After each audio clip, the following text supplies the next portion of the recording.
Thank you for joining us. Our very first story this morning, and dozens of university students stormed Parliament House in Accra on Tuesday afternoon to demand clarity on the payment of utility bills in public universities.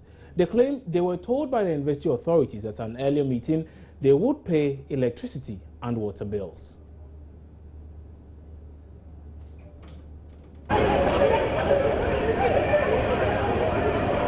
Some students from the public universities are here. They are protesting against what they call government decision to pass on the payment of utilities on them. According to them, they met the vice chancellors of the various universities this morning, and at that particular meeting, the vice chancellors made it clear to them that government had told them that the university students will be the one to bear the cost of utilities on campus. They find this unacceptable. For that reason, they've come to Parliament to prevail on the leadership of Parliament for them to intervene in this particular matter. They've also alleged that the universities authority intend to close down the universities because they are also not in a position to take up the cost of utilities. Let me bring in one of the students here. Gentlemen, tell me your name.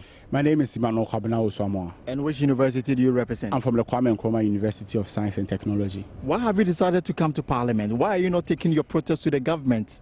You see, early this morning, we had a meeting with the Vice Chancellor's Ghana. And during that meeting, the Vice Chancellor's Ghana communicated to us that government has indeed written to them to charge electricity, to charge for utility bills. But this is different from the position that government communicated to us. I think the problem here is that government, through the Education Ministry, they write to the students telling us that we are not going to pay for utility. This same government, through the Finance Ministry, they also write to the utility companies and also write to the vice chancellors that indeed the students of Ghana are going to pay.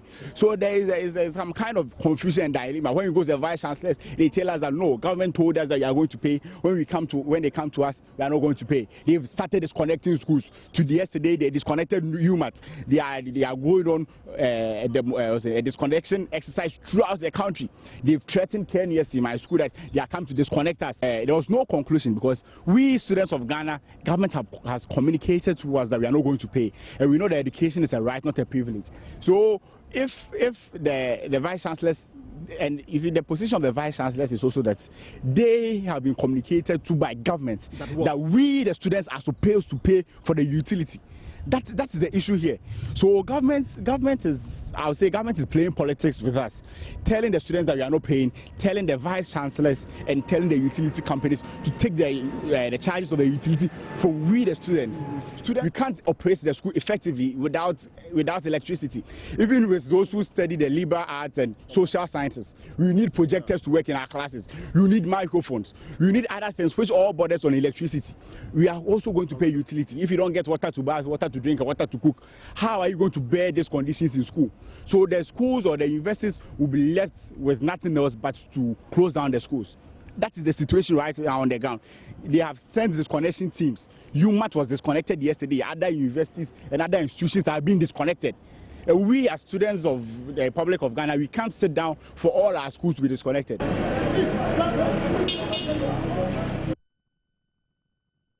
So that was the situation in Parliament yesterday. Well, this morning you're told that universities across the country may have to be shut down if students are not made to pay for the utilities they use. We'll touch base with the Vice Chancellor's Ghana for some more on that. But joining me in studio now for a discussion on this particular issue is a student leader of the University of Ghana, Megdad Mohammed. He joins us now in studio. And also with me today is Pakwesi Edu. He's president of the National Union of Ghana Students. He's also here with us. Good morning, gentlemen. Thanks for joining us. Good morning. Right. So I think I should maybe start off with you, Pakwesi Edu. You are with Nooks. And were you present at the meeting yesterday? And tell us much more about that particular meeting you had with Vice Chancellor's Ghana. Thank you very much. There was a meeting at UPSA, as you rightly said, but the meeting was between the Vice Chancellor's Ghana and the SRC executive. Before the meeting yesterday, I was with the Vice Chancellor Ghana chairman, that's Professor Kupoli, and find out why Nooks was not invited. And according to him, that was an internal issue that they want to deal with their immediate student leaders that they deal with, so that after dealing with the SRC executive, then they cannot proceed to meet USAR, GAUs, and perhaps NUCs to find a lasting solution to the issue. So he made mention that we can come, but come in the capacity as to observe, not to make any input. So yes, I was there to observe. Of course, since they are my members and we work together as a union, it is good to go there to observe and know what exactly that will transpire at that meeting. So at the meeting, it came up that the VC Ghana stated that they are burdened with debt regarding utility bills, and they feel that since government could not pay, or government has not paid for some months or years, it is necessary for them to negotiate with the students and then ask the students of Ghana to pay. I see. So students across the country seem to hold this view that yes, we are not going to pay because well, it's not in our place to pay in the first place. Now what we are being told is that, well, that may mean that universities may have to shut down. KKB, you see, universities do not just shut down because VC Ghana, yes, they have some level of autonomous status that could give some directives, but government is the key stakeholder or the key player as far as the running of, especially public universities are concerned. Okay, all right. So, I'll come back to you shortly, and indeed to you, Megdad, as well. But let's get some more on this particular one. Peter Kaba is the Executive Secretary of the Vice Chancellor's Ghana. He joins us on phone now with some thoughts on this issue. Good morning, sir. Thanks for joining us. Thank you, and thank you for having me. Right. Mr. Kaba, so what has accounted for this situation? I mean, how bad is the situation for universities across the country? It's terribly bad. Each university is owing millions of Ghana cities in terms of utility services. And as the NUCs rightly pointed out, yes, we have come to a stage where we have realized that the bills are, they mount by the day. What was yesterday may not be as the end of this month. So each year, each month, as each month passes by, the bills are increasingly mounting. So we held meetings with the Minister of Finance last 2 years, on these same mountain bills. They said, yes, they would pay. We should create a line item in the budget or in our submissions for salaries and all these things, administration. And so we created a line item for utilities, fix the bills there, so that they would pay either directly to the utility services or through the university to the utility services. Nothing has happened. We held other meetings. In fact, the meetings with the Ministry of Finance were more than 3. We had another meeting with the Sector Minister of Education, and nothing was. There was no change. We moved up to the Chief of Staff's office. In some of the meeting of the Minister of Finance, the Deputy Minister Forson came. The Minister himself for Education was there, and some others were also there. We all agreed that indicated that if there was a need for us to secure students, we would. The government said no, that was a bad step. We said fine, but come as it may, the service providers are still disconnecting the universities. The subjects that are to benefit from this disconnection or non-disconnection are the students. So Vice Chancellor started to say that if that is the case, then let us meet the students, discuss with them how much they can further contribute apart from their fees, how much they can contribute as a deposit towards defraying the huge bills or outstanding bills or even the current bills. So if government paid the outstanding bills or whatever they are supposed to pay, if they paid, then these monies will be refunded. That was the subject matter of the meeting at UPSA yesterday. But unfortunately, the students said no, that idea would wash.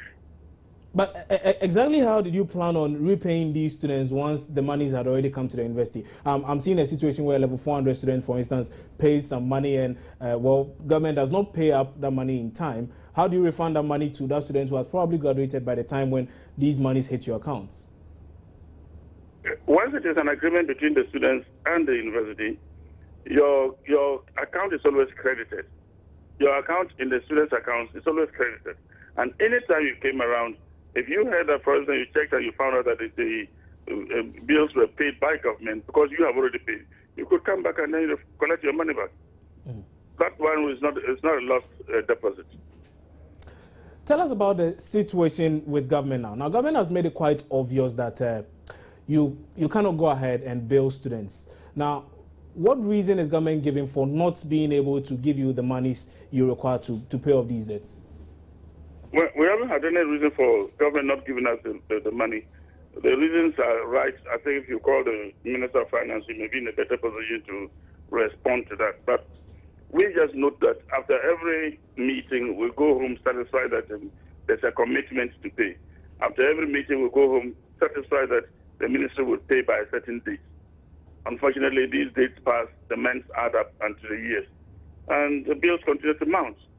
On the day we were having a meeting yesterday, University of Mines and Technology itself was being threatened. In fact, they came there to disconnect.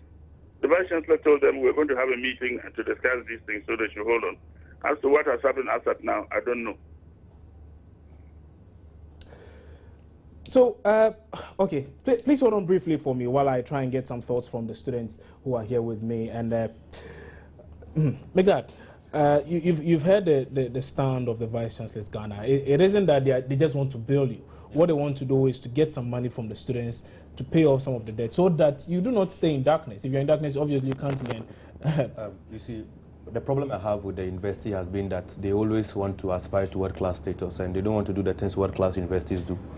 I mean, colleges across the world are aspiring to college corporatism, where they make quality money from the quality of the research they do and their engagement with the industry, where you have a good relationship with banks. Banks, that's Car Bank and Intercontinental Bank and Co, who came to supplement the residential problems of students in the University of Ghana, for example. It's a time-tested agreement that you can go to. We must not make it look as if we always look out for the easy way out. And of course, the easy way out for any university administrator is to tell parents to pay. So you see everything. It as the easy way out? It is the easy way out. What is the other option? We have banks who are chasing companies, come for a loan in less than 48 hours, come for so and so and so. So you would recommend that the university should go for a loan to offset these debts? The best partners in this respect, the best partners is the banks that the universities pay the school fees with. I mean, the investors look at their account books, they make a lot of money from the sale of forms, from the foreign students they roll, the master's programs they do, and what have you, purely fee-paying basis.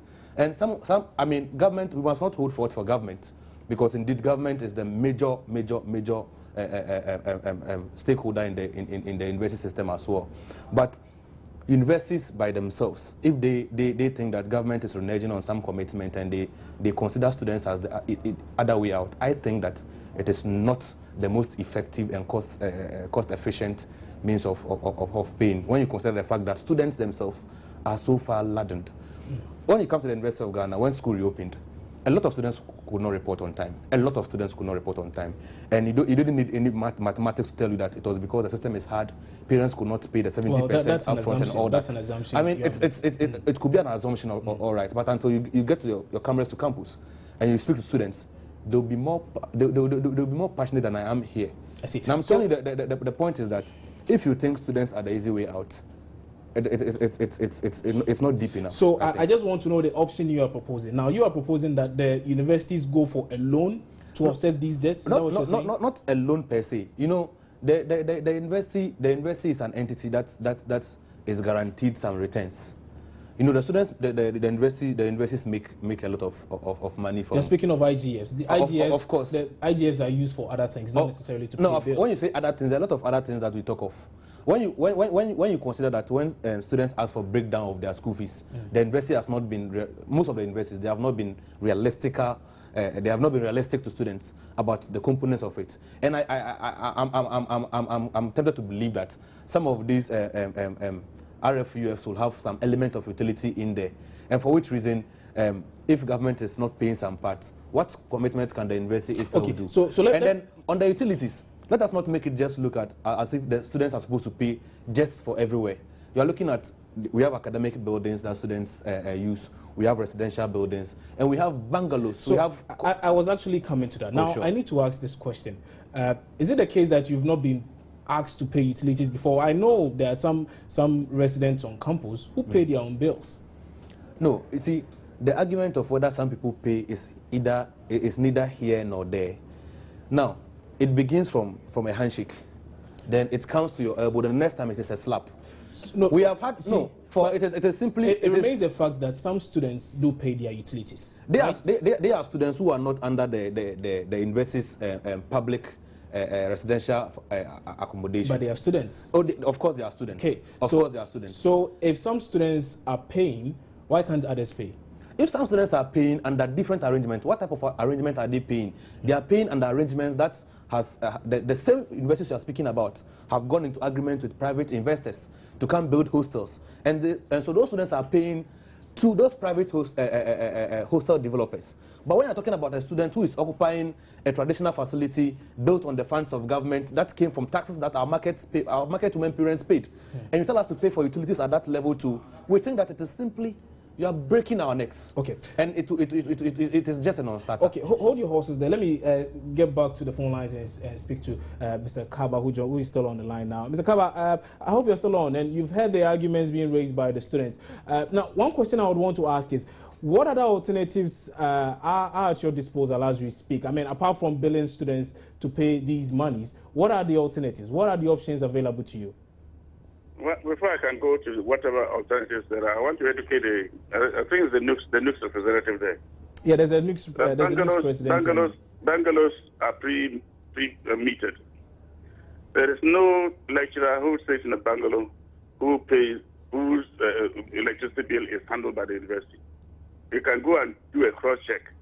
In every university campus, there is prepaid meters that are metered to all the bungalows, both in water and electricity.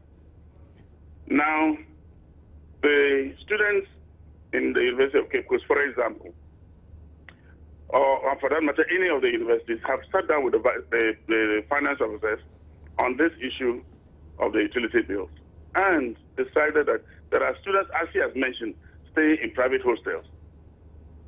There is a formula that they have used and worked out.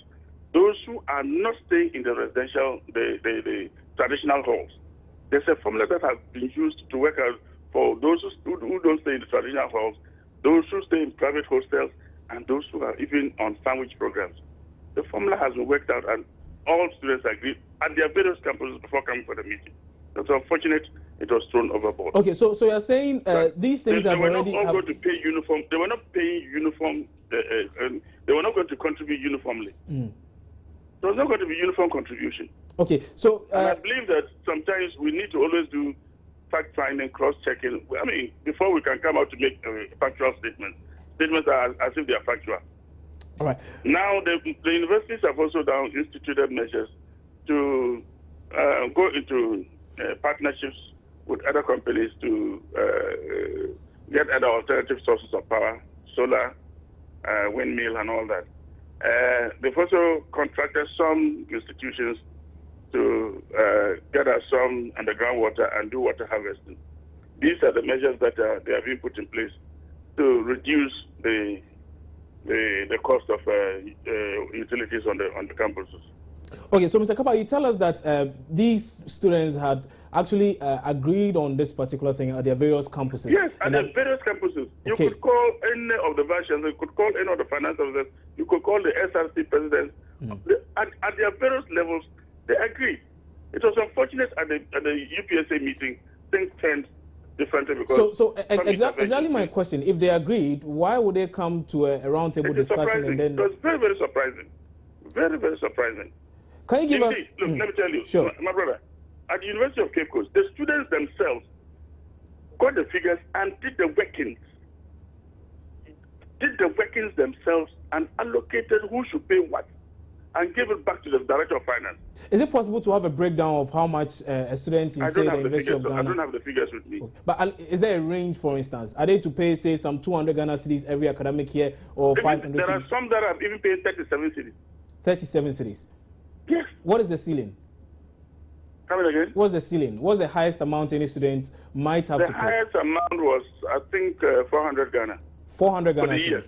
For the year.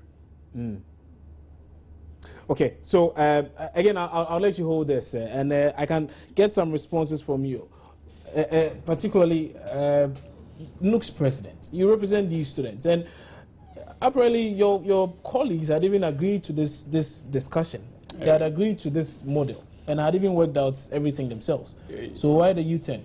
KKB, you see, there is a point that we don't have to dodge and we don't have to miss it. As whether it is true that some of the SRC executives agreed with their vice chancellors about paying this money, the point we don't have to dodge is that there was a cabinet directive, and in that letter, it has not been stated that the students of Ghana pay for their utility bills. KKB, we are in a country where there are structures and the system must be allowed to work. I'm wondering which authority or which body or group of persons that they have a higher authority than that of the cabinet. Are we trying to say that our government could not control these bodies? Are we trying to say that our government could not give orders and those bodies should obey it? So I think you are going a bit off track here. You know, this is the situation. Government has been unable to pay these monies this whole time. Now, in order to prevent a situation where you and your colleagues may not be able to learn in school because you do not have lights, now these vice chancellors say, okay, let's come up with this proposal. Let's speak to the students. If it's possible for us to reach an agreement, we pay some of the utilities. When the monies come in, we return your monies to you.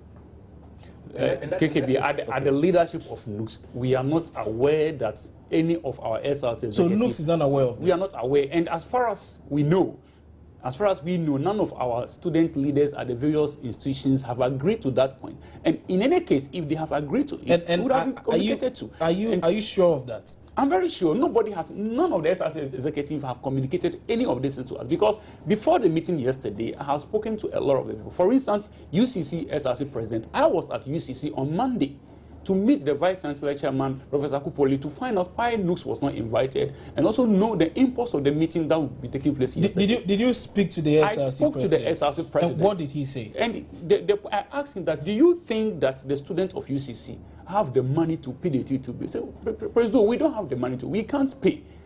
Because I want to see the view of the people I'm leading, so that when I'm speaking, I'm not speaking for only one or two people. I'm speaking for the students of Ghana. So I met the gentleman on Monday.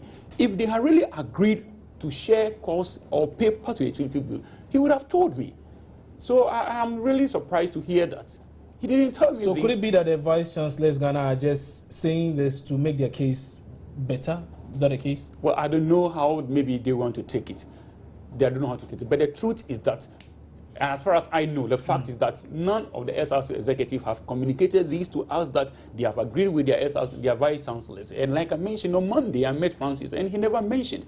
Okay. Have you gotten in touch with the Ministry of Education, for instance, or the Finance Ministry? Yes. What have they been saying? I spoke with the Deputy Minister this morning to find out if government has received a decision of pay utility bill. And they said, no, government have not received a decision, and they have not directed anybody or VC Ghana or whatsoever to tax students to pay the fees. And in any case, according to the Deputy Minister, the meeting that took place yesterday, they were not informed.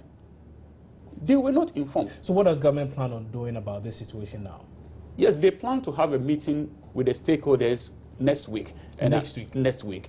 Okay. Next week. But, you know, there is something I want us to place on record. KKB, if I am your employer, and McDad is your consumer, a consumer of the services you render to McDad, and you have provided resources to you, and the resources are not adequate for you to render that service to McDad, who is a consumer or a customer. You don't go to the consumer. You come to me, the employer, to tell me that the resources I made available was not enough, or could not render, or could not help me render the service to the customer. In this case, government is the employer. VC Ghana are the employees. The government must come clear on this. They should stop going up and down with the students of Ghana. Okay, I'll let you hold there. And Peter Kaba is still on the line with us. We'll get to him shortly for some more. But Member of Parliament for the Ayawaso West Wogon constituency, Emmanuel Chemantin Ejakon, has been speaking on this particular issue, and he says the decision for students to pay for utility they consume is a political one that government must take. He was speaking this morning on the AM show. Government must make that decision. That is why a decision of what? That is why we a decision of whether to transfer costs to the students. Absolutely. Or not. Absolutely. It is a political decision. They must not pass the buck onto public servants like university vice chancellors. They have not asked for it. It is a public institution.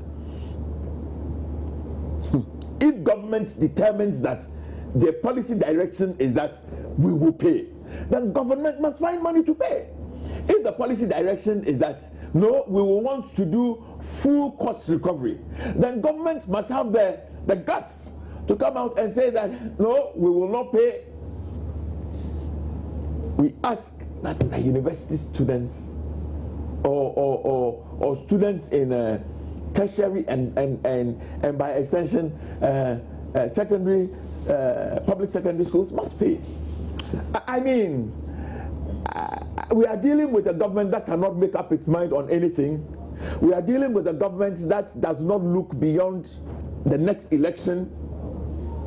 This is a decision a government must make. Let me ask this dithering does not help anybody. Let me ask you this. What do you make of the policy in itself by government? Do you think it was a wise policy? Oh, I am not seized with the facts to comment. Well, and obviously can trust the politicians to do their job when it comes to some of these issues. And that was Member of Parliament for the Ayawaso West constituency, Emmanuel Chemate Jacob. But let's just stay on this issue. And Peter Kaba, like I mentioned earlier, is the Executive Secretary of the Vice Chancellor's Ghana. He's with us on phone. Mr. Kaba, let me ask, from where you stand, what do you think is the ideal posture now? Should government just admit that indeed it cannot pay these monies? So Vice Chancellor's Ghana, go ahead with whatever decision you want to make. I mean, in everyone's interest, I might add. My brother, the NUCS is saying that cabinet gave a decision that this students should not pay. The letter, as far as the letters or the documents we have received, quoting cabinet decision of June last year and June 2013, made reference to the point that the cabinet has said the utility services can go after their monies from everywhere, but should not disconnect essential services like the universities and the hospitals. They never said we should not. It was at a meeting with the president, the chief of staff, the minister of finance, that he said he would not superintend over the university surcharging the students. So that was just to correct the records, and we have honored that reservation. We have never. It was just like thinking aloud and saying that let us see the way forward for academic work to flow without interruption because of disconnection of services to the universities. But the way forward is for us to wait. As far as Mr. Blackwell is concerned, he says the government will pay.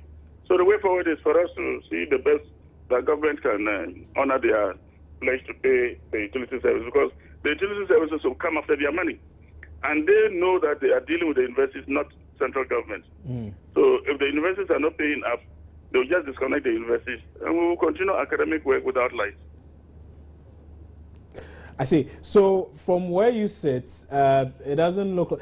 Okay, let me rephrase it and ask this particular question. And I must say that should be our final question to you. Government may release some monies, but do you think those monies will be enough? What is the plan to make sure that you get enough income, consistent income, such that you'll be able to... I know you do have some IGFs anyway, but... the IGF that the NUCS refer to is IGF. It's just the fees that they themselves pay as academic facility user fees. What he referred as sale of forms, if he goes onto any university campus, you will see a lot of development projects, infrastructure programs coming up. Where does he think this one is coming from? Go to Get Fund and see how much Get Fund is releasing for projects on the campus. So as things stand now, the best decision is for students to pay, essentially. No. We are not saying that they should pay. We were talking about their contribution. And if they say they will not contribute, why would we force somebody to contribute? You cannot force anybody to contribute. So at worst, what is likely to happen once the schools, the power supply to the schools are cut, the universities are in darkness, what happens? We will still continue. That's why we are working alternative means of getting solar, if solar is available. And if we get solar... And how do you plan on paying for these ones? Oh, there will be contracts with the suppliers. And then over a number of years, we can pay. And it wouldn't be billed to the students? The students wouldn't have to pay? No, it would not be billed. We'll just apply to Get Fund, and if Get Fund is willing to support that one, Get Fund will sponsor us to pay. Peter Kaba, many thanks for your time on News Desk this morning. And Peter Kaba is Executive Secretary of the Vice Chancellor's Ghana. He joined us on phone from Bogatanga there. And just before we wrap up on this, you've heard all the things being said by the Vice Chancellor's Ghana. Maybe let me come to you, Megdad. He seems to dispute a number of things you mentioned earlier on. But what are your thoughts on this generally? On the metering system. Exactly. It is something that just came up, I think, less than 2 months ago. As I speak, I think they are rolling that out on campus. They are giving the prepaid meters to the bungalows. So it is just a latest development. It shouldn't be made as if it has been in existence. We have always been paying and it goes in there. So going forward, the message is clear. Whether some SRC presidents or some executives have gone to agree on something or not, I think the NUC's president has been clear that the bottom line is that the ability to pay is not there. And if there is not there, you can't make there to be there. And then the understanding is that we can't pay. So you are not going to pay? We are not going to pay. There's no way you are going to pay?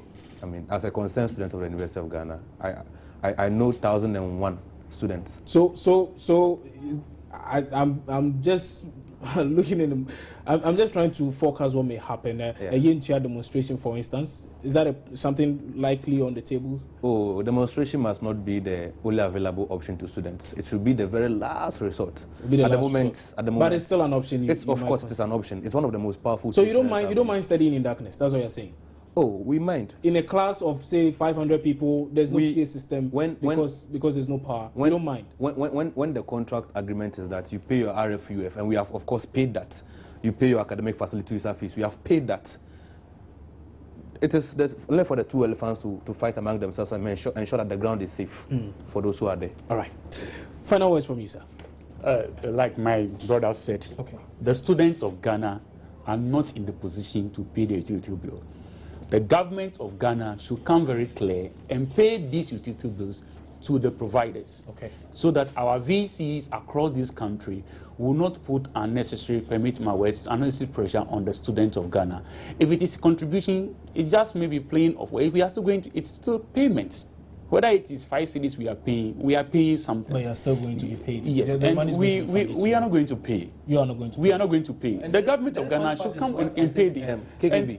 Maybe Migdal, before you come in, we have a copy of the letter that was issued by the Ministry of Education on the 29th of June 2015. Well, I think he cited that. Yes. He cited that, and he did make reference to that. So, and the very first so essentially, the students are not going to pay. We are not going to pay. All right. Many thanks for your time. This should go to all SRC across the country, that no student of Ghana is going to pay the utility bill. Anybody who pays that is doing the service to himself. Oh no, he's paying tithes to the university. Yes. All right. Okay. That's how Megdad chooses to call it. But Megdad Mohammed is a student leader at the University of Ghana campus. He joined us for that particular discussion. Also in the studio with me was Paku Siedu, who is president of the National Union of Ghana Students. You're still watching News Desk here on Joy News. We're taking a quick break. When we come back, we'll bring you much more.